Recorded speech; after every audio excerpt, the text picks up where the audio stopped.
Izieux, 6 avril 1944. Les enfants prennent leur petit déjeuner. C'est une colonie créée par les épouses latins pour ces juifs réfugiés. Des gosses venus d'ailleurs. Ils entendent des camions arriver. Voilà les hommes de la Gestapo et les soldats de la Wehrmacht. Ils viennent les arrêter sur ordre de Klaus Barbie. 44 enfants sont raflés et déportés, sans compter les adultes. 44 enfants ne reviendront pas. Le plus jeune a 5 ans. Absente au moment de la rafle, Sabine Zlatin, surnommée la Dame d'Izieux, consacre le reste de son existence à son combat pour la mémoire des enfants. Klaus Barbie, dit le boucher de Lyon, est condamné pour crime contre l'humanité en 1987.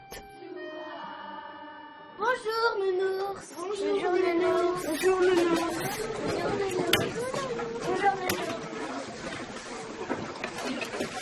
Je vais vous raconter un petit peu l'histoire d'Adolf Hitler et puis les idées qu'il y avait dans la tête. Alors ça nous intéresse au premier chef parce que c'est justement ce qui a amené le drame des enfants d'Izieux. Et donc pour Hitler, il y a une partie de la population qui dérange, qui ne devrait pas exister. Ils doivent disparaître. Ça veut dire quoi pour Hitler? Ils doivent disparaître. On ne connaissait pas tout ça. On n'avait jamais entendu parler des enfants d'Izieux. Et puis, on est en CM1. Et la Seconde Guerre mondiale, c'est au programme de CM2. Mais comme notre pièce de théâtre parle de ça, notre maître, Christian Soufflet, nous fait des cours dessus. Les soldats allemands arrêtent tous les juifs qu'ils peuvent trouver.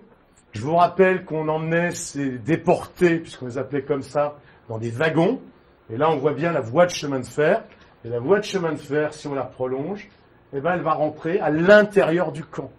Alors évidemment, dans les camps, on travaille, dans les camps, on mange peu, dans les camps, on meurt. Et puis dans les camps... Maintenant, on sait ce qui est arrivé aux enfants d'Izieux. J'étais choquée. Et puis, c'était Adolf Hitler, tout le monde a dit qu'il était un peu foufou.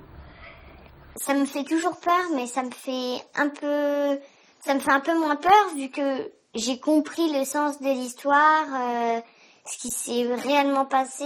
Je pensais quand même que c'était triste, que c'était illégal, puisque pourquoi ça tombait sur les juifs et pas sur les autres.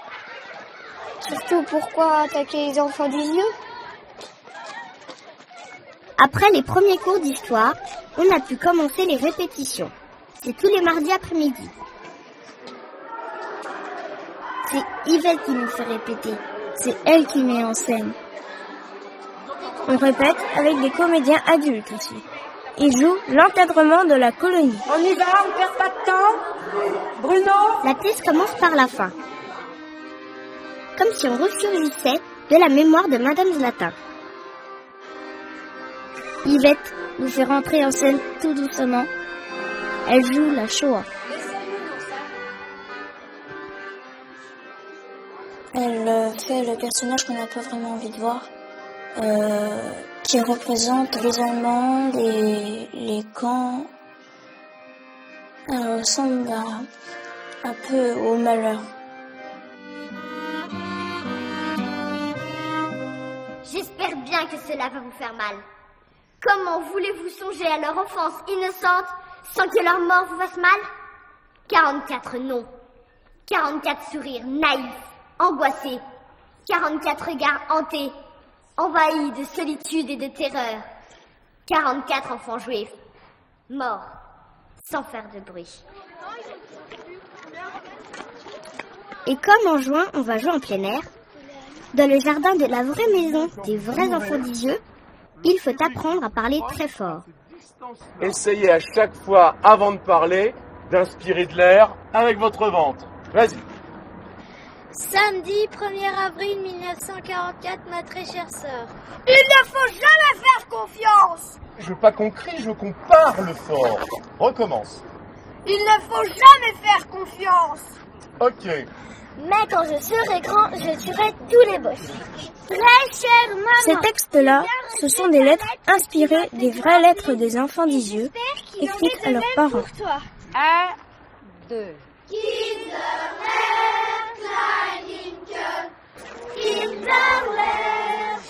Yvette nous fait aussi travailler les chants. Beaucoup sont en yiddish. C'est des musiques traditionnelles.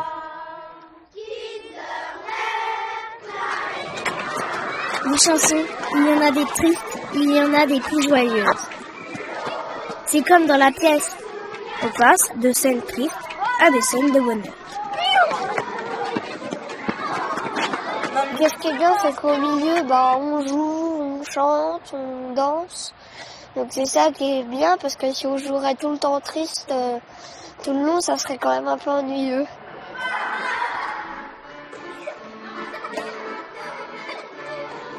Les garçons aussi, écoutez.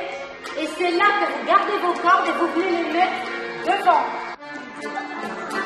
La deuxième partie de la pièce, c'est la période heureuse de la coda. Alors, on joue à saute-mouton.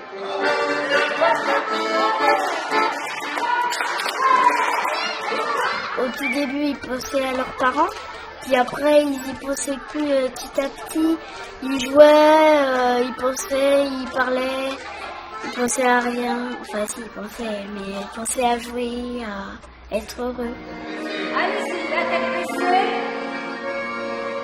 Tout ça, c'est juste avant la troisième partie triste, juste avant qu'ils se fassent arrêter. Yvette, la Shoah nous empêche de fuir. Elle nous rassemble. Là, les Allemands arrivent avec des camions pour arrêter les enfants parce qu'ils sont juifs. Juif, c'est une personne, c'est sa religion. C'est une personne qui croit en Dieu.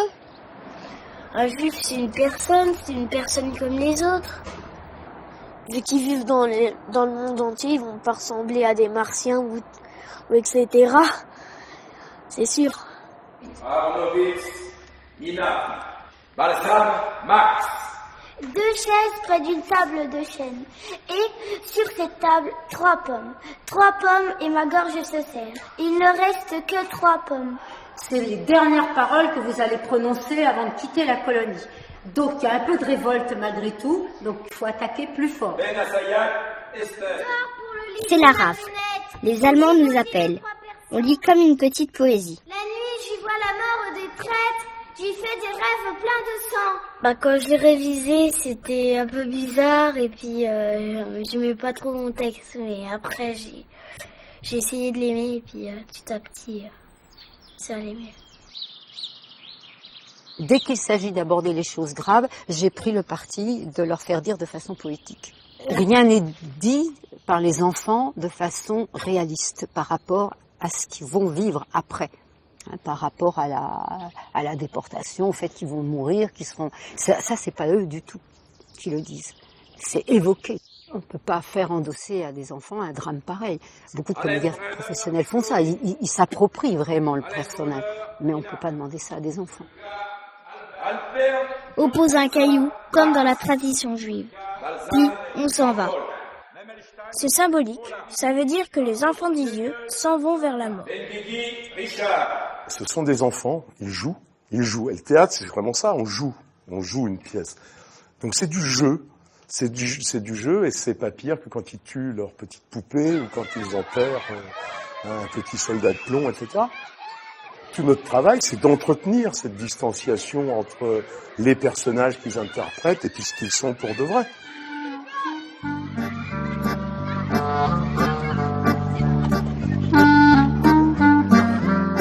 Maintenant qu'on connaît mieux nos textes, on fait des répétitions générales.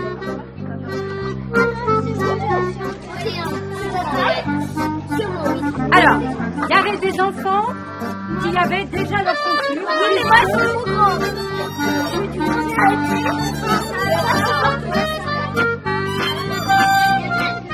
On va rentrer dans la répétition, donc c'est comme si on était dans un vrai spectacle. D'accord. On a du public, on a des éclairages, on a beaucoup travaillé depuis la dernière fois, il y a tous les comédiens adultes, tout le monde est en costume, donc c'est comme pour de vrai. À partir de ce moment-là, vous êtes concentrés, je compte sur vous jusqu'à la fin du spectacle. Oui.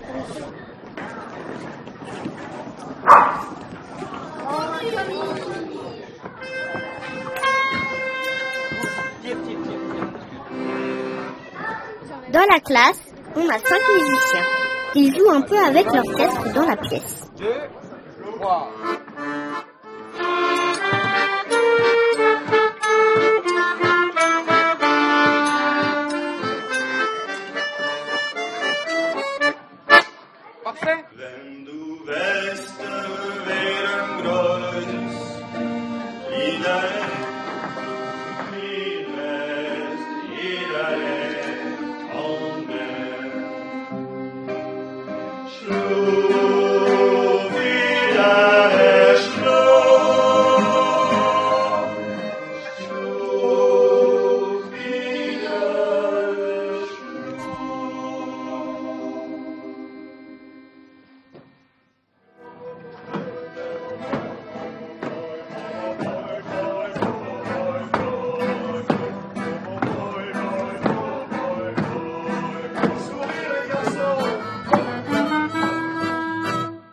Normal, Liliane.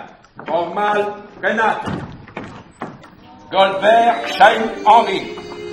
Ben Assayad, Lacoste. À la fin du spectacle, il ne reste plus que Madame Zlatin sur la scène. Parce que c'est d'abord pour lui rendre hommage, cette pièce. C'est quand même grâce à elle qu'on se souvient des enfants d'Isieux. On grandira, on y pensera toujours à ça. Parce que déjà, c'est un gros projet pour nous, la classe, parce que ça touche beaucoup, en espérant qu'il y ait toujours un qui se souvienne de ça. Au moins une personne qui se souvienne de ce qui s'est passé. Ce serait vraiment... et là, si ça arrive à ça, on aura gagné. Ce que je voudrais, c'est qu'ils gardent de cette histoire qu'elle se renouvelle. Il faut se méfier, que ça peut toujours revenir, qu'il faut être vigilant. Ils deviendront des transmetteurs de mémoire. Et ça me semble drôlement important pour la Seconde Guerre mondiale, parce que il y a peu, c'était la mémoire collective, cette Seconde Guerre mondiale, et là, elle est en train de devenir histoire. Et l'objectif, c'est que des pans de cette mémoire ne disparaissent pas au passage à l'histoire. Peut-être j'ai mon souvenir. Puis on va faire un voyage à Isieux, alors on va encore plus s'en souvenir de ça, parce qu'on va aller à la vraie maison d'Isieux, où ils ont vécu. Donc oui, peut-être, je pense que je vais m'en souvenir.